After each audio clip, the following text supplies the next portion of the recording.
Jim Jordan of Ohio. He always looks like a guy who's about to get into a bar fight and tells somebody, "Hold my jacket." I believe the Republicans keep him in a cage. They feed him Red Bull and crystal meth. They shoot his ass with steroids, and then they unleash him on the hearing room. Jim Jordan, he's a former wrestling coach who the players say knew that the team doctor was sexually abusing a lot of the players, and he did nothing about it. Now, to be fair to Jim Jordan, he is not accused of abusing any of the players himself. He just stood by, did nothing while horrible things happened. So good practice for the hearing.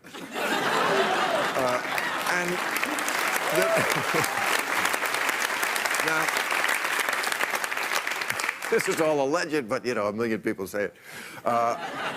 The abusing doctor's name was Strauss, and people kept telling Jim Jordan that this doctor, goes into the shower and looks at the players and is masturbating. And Jordan apparently says, "Yeah, that's Strauss." Funny comeback, except when you have cum on your back.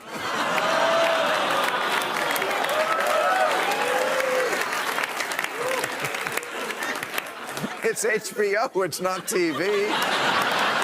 What are you so uptight about? And also, this blows my mind. Jim Jordan, Representative Jim Jordan, is the second wrestling coach turned Republican congressman who has had a sex scandal having to do with the wrestling children. Remember Dennis Hastert, anybody? Remember Dennis Hastert? Okay, he went to prison for paying hush money to someone who very credibly said, apparently, because he paid hush money, that he was also a creepy wrestling coach. What are the odds? Jim Jordan called me crying. Crying. Groveling. On the 4th of July. Begging me to go against my brother.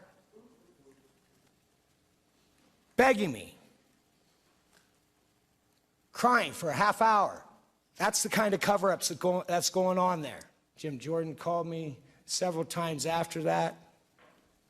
That week, I had to have my lawyer call him, tell him to stop calling me.